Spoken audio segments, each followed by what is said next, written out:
Johnson. Tigers won two games of the conference tournament last season before falling in the quarterfinals. Johnson was efficient all season long, averaging 12.5 points, and got hot in that championship run, scoring 24 to push Towson past Elon in the second round. Coach, I kind of want to start with you and build off a little bit of what the last question was we just asked. You guys have a really tough non-conference schedule to start your season. Three teams: Villanova, Virginia Tech, and Maryland inside the top 75 RPI last year. How does a tough schedule like that to start the season prepare you for what's to come in conference play? Absolutely. Well, first, scheduling is all about confidence you have within your team.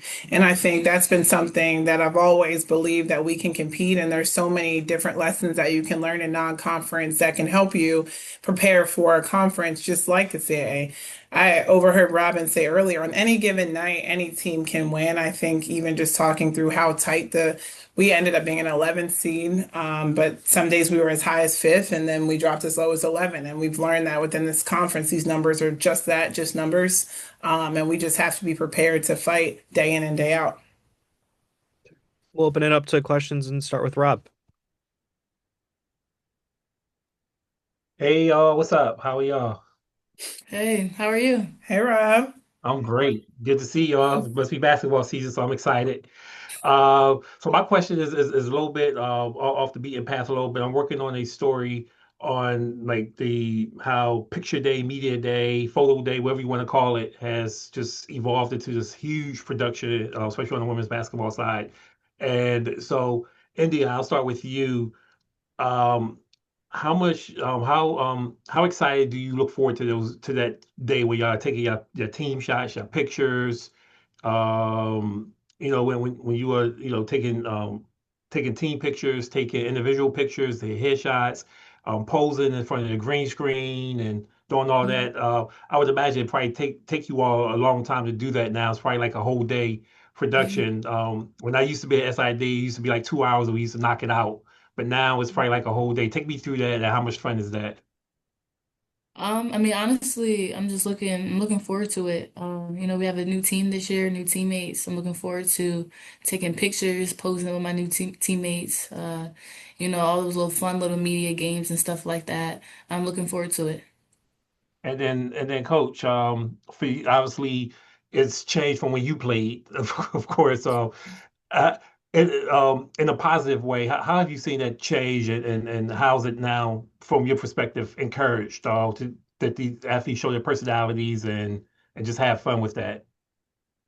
Well, first of all, we're in a new age of intercollegiate athletics, and that age has shifted to the branding, and obviously we're in this name, image, and likeness of the athlete, but it's just allowing them to be people, allowing them to show their beauty, their personality. And I think, when I played, it was just get in the uniform and take the picture and move on. And I have to remind myself they work hard every single day for this moment, that maybe one picture could just that's just a memory that'll capture their inner beauty, their outer beauty, and just their camaraderie and cohesiveness with their teammates. So, ultimately, those are one of those days I'm like, whatever it takes. I usually try to give someone else that to take off of my hands, but I try to be patient. All the TikToks are happening and Hmm. all the changes, and it's definitely just fun to allow them those moments.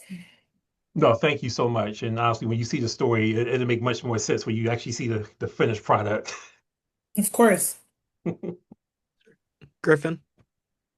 Hey, Coach Harper. You did mention it a little bit. This is a new look team, a lot of transfers coming into the fold. Talia Shepard, during her time at Merrimack, I saw her play a lot last year in the MAC. But who are some of the other players that are now in the fold that you're just really excited about this upcoming year? Of course, yes. Talia is definitely one that we're extremely excited about. But, we brought in a point guard from Missouri and Tilda, and Zoli Khalil is a transfer from VCU who was at some points their second leading scorer. Really excited for her versatility, her size.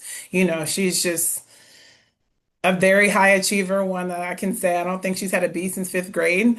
And she takes that high approach on life to everything that she does.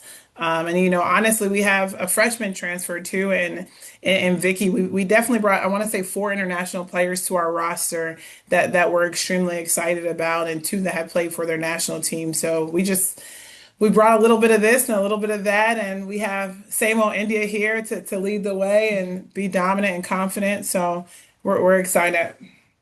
In India, for you, what has that role been like as a leader, trying to help the transition for those new players in, and then also your perspective of those new teammates and how they're settling in? I mean, it's been amazing. They motivate me every single day. Like she said, there's so many different players that we have now. So many, they do different things. It's honestly just been amazing, you know. Rob? Yeah, and to that point, for you, what does it mean to you personally to be named second team preseason All CAA? Obviously, I documented your journey and your work last year, and just to kind of continue to see that pay off for you, what does that Mhm. mean to you? Honestly, I'm grateful. I'm grateful to be recognized. You know, obviously there's still a lot of work to do. My teammates and my coaches, it's a reflection of them as well. You know, because they push me every single day, but ultimately I'm just grateful to be recognized. And coach, obviously, from the leadership and the growth standpoint for India, what are some of the other things or intangible things that you've seen in her game or just her as a woman that has led her to this moment to be that leader and to be one of the elite in the conference? Well, first, I want to say that she's the most underrated player in the conference. So, from a basketball standpoint, I think that's just where it starts, and her ability to continue to walk in humility, knowing, what she brings to the table and will continue to. It's just something that I'm able to confidently coach day in and day out, knowing who she is as a person, as a woman, her faith, just walk that she's able to come and be consistent, to be reliable, to be durable. Those are things that just allow me to come into practice really confident. And I think, it's just a combination of humility. Again, I know I just keep going back to faith, and I want to even say just grace that she gives herself of just the evolution of who she is as a person, as a player, as a woman, as a sister. I mean, there's just so many facets to India, and I'm just extremely proud to continue to coach and lead her. No, thank you so much. Appreciate that. India, just for you, there was a moment last season after after the Elon game, excuse me, and I believe your coach during the press conference had kind of said, she didn't make the post all CAA team, excuse me. How much does it fire you up knowing your coach has that much confidence in you? Where, like she just said, she thinks you're one of the most underrated players in the conference. How much does that fire you up and make you want to play for her and want to play for this team? Yes, 100%. You know, I'm super grateful for Coach Harper for always believing in me and to just push me every single day, you know. I mean, I remember that time, it wasn't easy, but I kept my head down, stayed faithful, and now I'm, grateful to be recognized right now.